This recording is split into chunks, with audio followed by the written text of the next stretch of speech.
পৃথিবী থেকে আজকে ইসরায়েলের নাম আমরা মুছে দিব। আল্লাহু আকবার।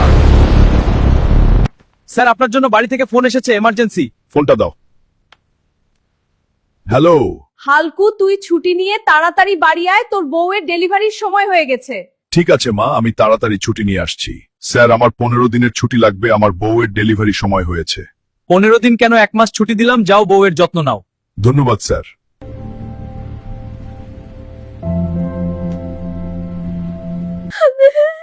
আমি এসে গেছি বউ, চিন্তা করো না, এখনই আমি তোমাকে হাসপাতালে নিয়ে যাব। ডাক্তার দয়া করে দেখুন আমার বউয়ের অবস্থা। ডাক্তার দয়া করে দেখুন আমার বউয়ের অবস্থা। অবস্থা সিরিয়াস, এখনই সিজার করতে হবে।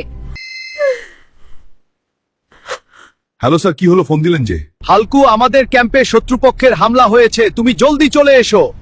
বাবা এখন যাস না, তোর বউয়ের এখন তোকে দরকার। মা, আমাকে আটকিও না, এখন পারলে তুমি আমার জন্য দোয়া করো।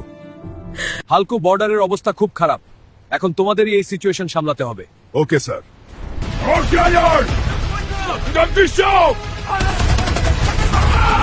পৃথিবী থেকে আজকে ইসরায়েলের নাম আমরা মুছে দিব।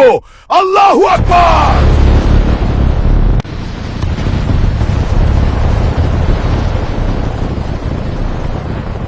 তোমাদের জন্য আমাদের দেশ আজ মাথা উঁচু করে দাঁড়িয়ে আছে। যাও, এখন তোমাদের সবাইকে 1 মাসের ছুটি দেওয়া হলো।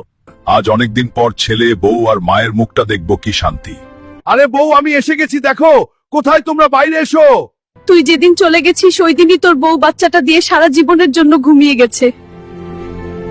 বন্ধুরা, এরকম অনেক সৈনিক আছে যারা হালকুর মতো দেশের জন্য লড়াই করতে গিয়ে প্রিয়জনদের শেষ দেখাটাও করতে পারে না। আর ভিডিওতে যেমন ইসরায়েলকে ধ্বংস করা হয়েছে, আল্লাহর উপর বিশ্বাস রাখুন, একদিন এমন ভাবে ইসরায়েল ধ্বংস হয়ে যাবে ইনশাল্লাহ। গাইজ, এইরকম ভিডিও দেখতে চাইলে উড়াধুরা লাইক, সাবস্ক্রাইব, ফলো করে আমাদের ফ্যামিলিতে জয়েন করুন।